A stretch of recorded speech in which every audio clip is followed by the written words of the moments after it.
ज्ञान संकलित तंत्र के माध्यम से जनसाधारण के लिए, भक्तों के लिए मैया पार्वती जी का बड़ा उत्तम प्रश्न है। और देखिएगा प्रश्न कितना बढ़िया है।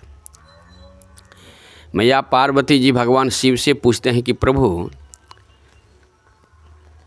यदि किसी से पाप हो गया हो, मन से, वाणी से, कर्म से, जिसे मनसा वाचा कर्मणा कहते हैं, यदि किसी से पाप हो गया हो तो पाप से छूटने का उपाय क्या है? जैसे कि सब कुछ जानते हैं ना, पान प्रसाद चढ़ाना, मंदिर में जाना, तीर्थों में जाना, गंगा स्नान करना, एकादशी, द्वादशी, सोमवारी, मंगलवारी, रविवारी आदि आदि जो व्रत त्योहार करते हैं, ये जनसाधारण यही समझते हैं कि शायद इसी से पाप छूटेगा।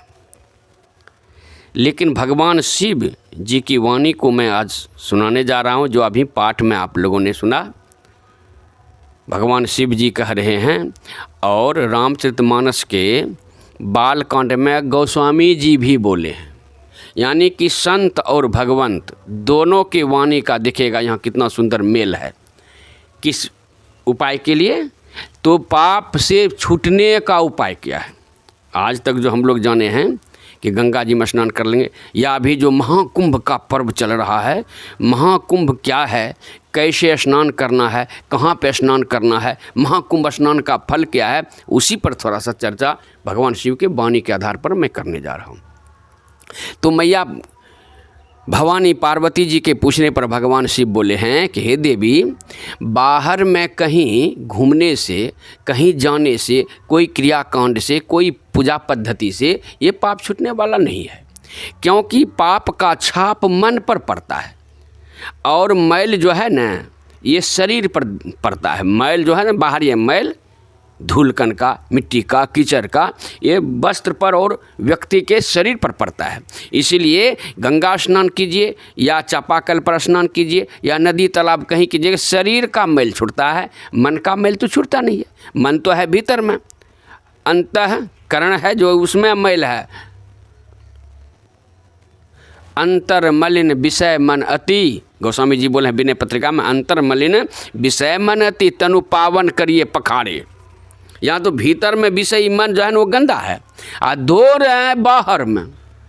इसीलिए यदि कुंभ स्नान का वास्तविक रहस्य जानना चाहते हैं, कुंभ स्नान का वास्तविक फल लेना चाहते हैं, तो देखिएगा भगवान शिव क्या कहते हैं कि हे देवी, वह तीर्थ जो है, सबसे उत्तम तीर्थ जो है वह त्रिवेणी, वह सब के अंदर एम है।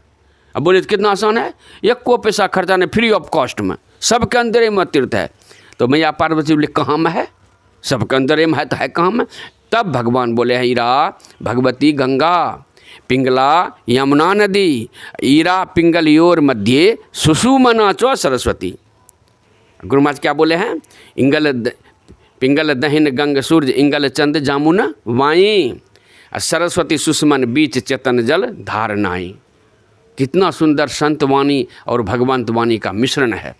इसी को समझना है। लोग दौड़े जा रहे हैं कुंभ स्नान के लिए, और वो कुंभ स्नान का फल भीतरे में, मंगनीय में, एक को पैसा खर्चा नहीं, आराम से तीर्थ स्नान का फल मिलने जा रहा है। तो भगवान शिव बोले वह जो है ना ईरा पिंगला के बीच में, वही त्रिवेणी नाम से जाने जाते, उस नारी का नाम, उस नदी का नाम है सुषुमना, सरस्वती नदी। अब देखिएगा भगवान शिव क्या कहते हैं, त्रिवेणी संगमो यत्र, यहाँ है त्रिवेणी संगम। त्रिवेणी संगमो यत्र तीर्थराजः स उच्यते तत्र स्नानं प्रकुर्वीत सर्व पापे प्रमुच्यते। कितना सुंदर बोल रहे हैं। यहाँ है त्रिवेणी संगम। त्रिवेणी संगमो यत्र, जहाँ आप लोग बिंदिया लगाते हैं, माता लोग जहाँ बिंदिया लगाती है, जहाँ भक्त लोग तिलक धारण करते हैं, देखिए तिलक यहीं से शुरू होता है। देखें यहीं से शुरू करते हैं, नहीं, यहाँ से तिलक शुरू होता है। ऐसे वाला तिलक जो है ना वो भक्तों का नहीं है, वो रावण का तिलक है। रावण कहते हैं, रावणी तिलक उसको कहते हैं। ऐसे 3 अंगूर से ऐसे तिलक लगाते हैं। भक्तों का तिलक है सुषुमना से, यहाँ से ऐसे उठते हैं। जैसे माता लोगों को देखिएगा सिंदूर लगाते हुए, तो चाहे पढ़ी लिखी माता हो या अनपढ़ माता हो, ऐसे सिंदूर लगाते हुए देखा है कभी? यहाँ से ऐसे प्रारंभ करते हैं, ऐसे सिंदूर लगाते हैं, चाहे अंगूठा ऐसे ऐसे ऐसे ऐसे पढ़ते हैं। मतलब क्या है, वहाँ हमारा स्थान है, वहाँ से ऊपर चलना है। दीपक जलाते हैं, उसका लो ऊपर जा रहा है। धुआं जो आग जलता है, धुआं का लो ऊपर जा रहा है। सब दिखा रहा है कि ऊपर चलो, ऊपर उठो। हम लोग नीचे चले जा रहे हैं, ये दिखाया गया है। कहा त्रिवेणी संगमो यत्र, यदि इस जगह स्नान कर लिया, स्नान करना मतलब वहाँ पर यदि आपका मन टिक गया तो मन का स्नान तब होगा। इसी को मलुकदास जी कहते हैं, त्रिकुटी तीर्थ प्रेम जल निर्मल। सूरत नहीं अनवाया रे, शरीर को खूब नहवा रहे हैं, अनवा रहे हैं, लेकिन सूरत तो कभी नहाया ही नहीं, तो सूरत तो पवित्र हुई नहीं। और सूरत पवित्र नहीं होगी तो फिर वहाँ परमात्मा से मिलन कैसे होगा। जैसे साधारण देखिएगा, नारी जब पवित्र होते हैं स्नान करके, नहा धोना के, बढ़िया वस्त्र पहन के, श्रृंगार करके, और तब देखिएगा पुरुष के बिछावन पड़ जाती है, पलंग पड़ जाती है, पुरुष को बड़ा आनंद आता है। और गंदा हो बदन तो स्त्री भी नहीं जाती है पति के पास, कभी गंदा है। इसी प्रकार से जीव है स्त्रीलिंग, वह यदि गंदा है विषय के कारण तो कभी परमात्मा से मिलन नहीं होगा। इसीलिए कबीर साहब गाए हैं, पिया मिलन कब होई रे अंदिसवा लागी रहे। तो पिया मिलन कहिए कब होगा, जब त्रिकुटी में स्नान करेंगे तब जीव पवित्र होता है, तब जाके परमात्मा से मिलन होता है। तो भगवान शिव जो मैया पार्वती से पूछे थे सब पाप से छूटने का उपाय क्या है, उनके मन में था, जो साधारण के मन में होता है, पूजा पाठ करेंगे, मंदिर में जाएंगे, उपवास करेंगे, सोमवारी मंगलवारी इतवारी करेंगे, तब इससे पाप से छूट जाएंगे, ये मन में है सदियों से। लेकिन धर्म ग्रंथ को नहीं पढ़ते हैं, संतवाणी को नहीं पढ़ते हैं। देखिएगा गोस्वामी जी भी बोले हैं, मन कर्म वचन जनित अघ, अघ मीन्स होता है पाप, मन कर्म वचन जनित अघ जाई, कहाँ में, त्रिवेणी में नहीं, सुने ही जे कथा श्रवण मन लाई। इसीलिए इस कथा को, इस सत्संग को भगवान शिव उत्तरकांड रामचरितमानस में पढ़िएगा, वहाँ पूछे हैं, पूछो रघुपति कथा प्रसंगा, सकल लोक जग पावनी गंगा। वे गंगा है ना, एक लोक को पवित्र कर दे, धरती पर के जितने जाएंगे स्नान करने के लिए उसको पवित्र करेंगे। लेकिन ये कथा जो है ना, सत्संग रूपी जो त्रिवेणी है, जो गोस्वामी जी बोले ना, मुद मंगलमय संत समाजो जो जग जंगम तीर्थ राजो, ये सबको पवित्र, सब लोगों को पवित्र करने वाली यही भगवान से बोले हैं, सकल लोक जग पावनी गंगा। ये कथा है, ये सत्संग है। इसलिए जो सत्संग में स्नान कर लेंगे, तन के साथ साथ मन भी उसका पवित्र होगा। जब मन पवित्र हो जाता है तब देखिएगा कर्म उसका सब पवित्र हो जाएगा। कर्म पवित्र होगा तो फल भी अच्छा मिलेगा, कर्मों के अनुसार से फल मिलता है। जो जैसा कर्म करेंगे, कर्मणा मनसा वाचा कर्मणा, जो भी कर्म करेंगे, इसीलिए गोस्वामी जी लिखे हैं, कर्म प्रधान, कर्म की प्रधानता है। वेशभूषा कैसा भी साधु वाला हो, वेशभूषा कैसा भी योगी वाला हो, या साया सारी ब्लाउज में हो या फूल पर, वेश से भक्ति नहीं होती है। वेश एक पहचान है, ये भी जरूरी है, वेश भी जरूरी है। यदि हम कहें इंस्पेक्टर है, दरोगा है और सिविल ड्रेस में है ना, उसका कोई मन्ना नहीं देगा। उसको कोई जानते हुए कि दरोगा है फिर भी उसके बात को नहीं, वो ड्रेस में आएगा तो उसके बात को हेलो देता है, वो ड्रेस में है। वकील यदि काला कोट नहीं पहन ले, उसको कोर्ट में घुसने नहीं देगा।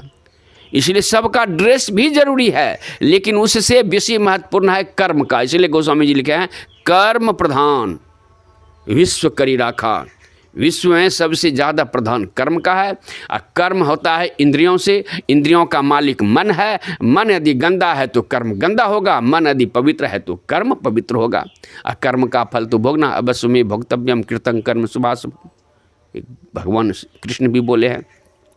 वही भगवान शिव मैया पार्वती जी के पूछने पर पुनः मैं एक बार इसको दोहरा देता हूँ, समस्त पाप से छूटने का प्रभु उपाय किया है, ये मैया पार्वती जी बोले हैं। और भगवान शिव इसी के उत्तर में बोले हैं कि यह त्रिवेणी जो है, उस त्रिवेणी में जो स्नान करेंगे वे सब पाप से छूट जाएंगे। एक बार और सुन लीजिए, त्रिवेणी संगमो यत्र तीर्थराजः स उच्यते तत्र स्नानं प्रकुर्वीत सर्व पाप है प्रमुच्यते। तो त्रिवेणी में स्नान करने का विधि अब क्या है, अब ये भी जानना है ना।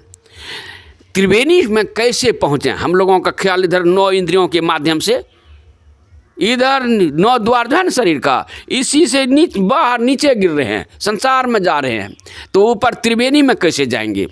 तो गुरु महाराज इसका कितना सुंदर उपाय बताए हैं। त्रिकुटी तीर्थ में स्नान करने का, सरस्वती नदी में स्नान करने का उपाय। एक तो गुरु महाराज बोले हैं ना, सतगुरु को धरी ध्यान, सहज श्रुति शुद्ध करी, सन्मुख बिंदु निहारी, सरस्वती नहाए चली। ये है त्रिवेणी, गुरु महाराज भी बोले हैं, सन्मुख बिंदु निहारी। तो ये उपाय क्या हुआ, सन्मुख बिंदु निहारी, यहाँ से त्रिवेणी का द्वार खुलता है।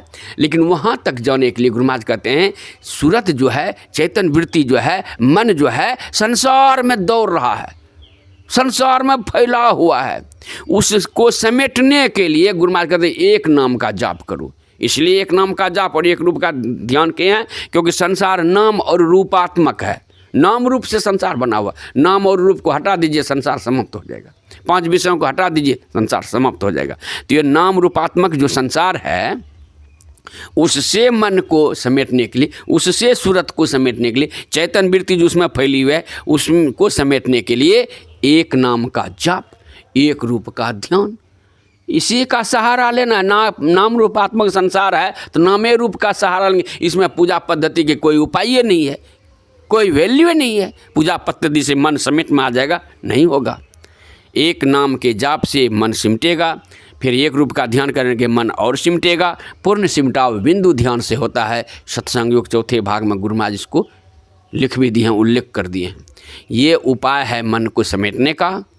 मन सिमटेगा तब भक्ति होगी, जब भक्ति करेंगे तब मुक्ति होगी। इसी को संत साहिब स्वामी जी महाराज बोले ना, युक्ति से भक्ति यदि न किया तो भव से त्राण कहाँ होगा। संसार से उपराम होना चाहते हैं, संसार से ऊपर उठना चाहते हैं, संसार से बचना चाहते हैं, तो गुरु महाराज एक ही उपाय बोले हैं, वो एक ही रास्ता है, वो है बिंदु राह से निकल बहादुर। इसी को भगवान राम प्रजाओं को उपदेश के दौरान बोले हैं, साधन धाम मोक्ष कर द्वारा। देखिए कितना सुंदर उपाय है।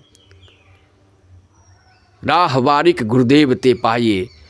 धीरज लाल जी गुप्त जो कहते हैं, राह गई है बड़ी झिनी है साधु नयन नगर से। गुरु महाराज कहते हैं, 2 नयन बीचों बीच सन्मुख एक टक देखत रहो। 2 नयन बीचों बीच सन्मुख एक टक देखत रहो, आप ही वह बिंदु जल के पट गिरा निर्कत रहो। कितना आसान साधन है, इसको छोड़ करके लोग इतना दौड़ रहे हैं संसार में।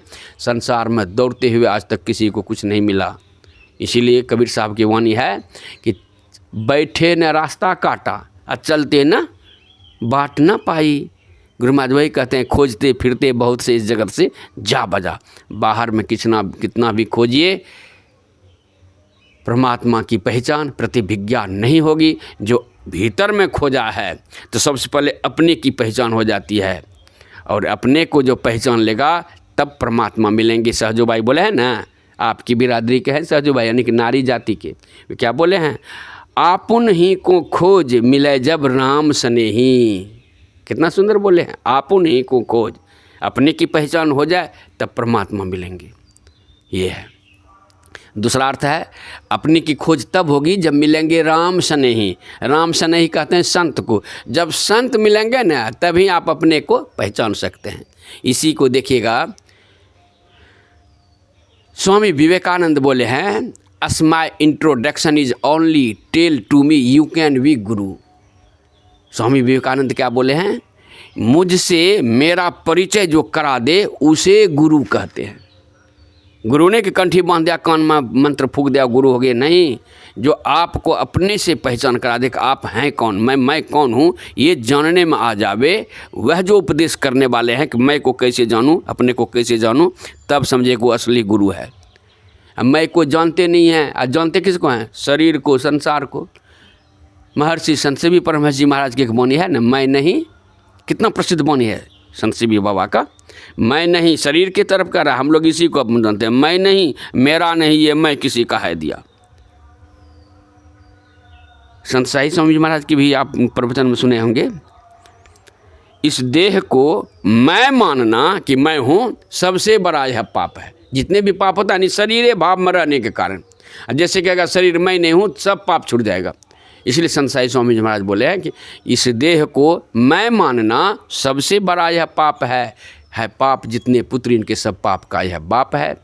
तो देखिएगा गुरु महाराज के बाद जो दोनों पट शिष्य हुए हैं, महर्षि संत सेवी परमहंस जी महाराज, महर्षि संत साई स्वामी जी महाराज और गुरु महाराज तो कह के गए हैं। और हमारे जो प्रिय, सबसे प्रिय थे, जिनका मैं कुछ दिन संग किया था, वो थे सतलोकवासी श्रीधर स्वामी जी महाराज। और फिर बहुत दिन तक आप जानबे करते हैं संत शिशु सूर्य जी के साथ मैं बहुत दिन घुमा हूँ, बहुत रहा हूँ। आपको भी कितना मानते थे संत शिशु सूर्य, आप भी जानते हैं, उनका भी संग किया हूँ। सबका, जितने भी संत मत के वरिष्ठ साधु हैं, सबका सिद्धांत रहा है, उद्देश्य रहा है कि भक्त जो है, मनुष्य जो है, पूजा पाठ में, संसार में दौड़ रहा है, भर्म पड़ा हुआ, भर्म को मिटा करके भगवान की तरफ लगा देना। जब तक भर्म नहीं मिटेगा, भगवान की तरफ नहीं जाएंगे। कुंभ स्नान का फल यदि कोई चाहते हैं तो बैठ करके गुरु से युक्ति सीख लीजिए, सत्संग में बैठ कर। इसीलिए कबीर साहब बोले हैं, पलटू सत्संग बीच में कर ले अपना काम। उसका अगला पंक्ति है, बैरागिन भूलियाप में जल में खोजे राम, जल में खोजे राम जाए के तीरथ छाने, अब भर में चारे खूट नहीं सुधी अपनी माने। फूल माही, जब देखे परमात्मा कहा, फूल माही जाही ज्यों बास, काठ में अग्नि समानी, और खोदे बिनु नहीं मिले है धरती में पानी। कहीं भी खोदिएगा तब ये नहीं कि वहाँ जाके खोदेंगे तब पानी मिला, नहीं, जहाँ है वहीं खोद लीजिए, वहीं पानी है। उसी प्रकार से जहाँ बैठ करके जप ध्यान करना प्रारंभ कर दीजिए, सदाचार का पालन करते हैं, वहीं परमात्मा, उसी के हृदय में परमात्मा प्रकट हो जाएंगे। इसीलिए संत पलटू साहब बोले थे कि पलटो सत्संग बीच में कर ले अपना काम, बैरागिन भूली आप में जल में खोजे राम। तो अब ये भी प्रश्न उदय होता है कि तब तीर्थ धाम क्या है, बेकार है? नहीं, तीर्थ धाम इसलिए बनाए गए थे कि जनसाधारण व्यक्ति तीर्थ जाएंगे, तीर्थ से प्रभावित उसका मन होगा, भक्ति को रुझान होगा, और उसी तीर्थ में कोई न कोई वितरागी पुरुष, कोई न कोई महापुरुष जो जीवन मुक्त हो गए हैं, कहीं उनका दर्शन हो जाए, उनके दर्शन मात्र से कर। ये संतों के दर्शन का उद्देश्य से लोग तीर्थ बनाए थे ऋषि महर्षि ने। लेकिन अब तीर्थों में जाकर के मांगते हैं, वहाँ जाकर के खैनी बीड़ी खाते हैं, वहाँ भी नहीं पाप छूटता है, तो बोलिए तीर्थों में जाने का क्या फायदा हुआ? तो आज के प्रश्न के उत्तर में इतना ही हुआ। दैनिक सत्संग है। आप सबों के कल्याण की कामना करते हुए अपनी वाणी को विराम देता हूँ। बोलिए प्रेम से श्री सद्गुरु महाराज की जय।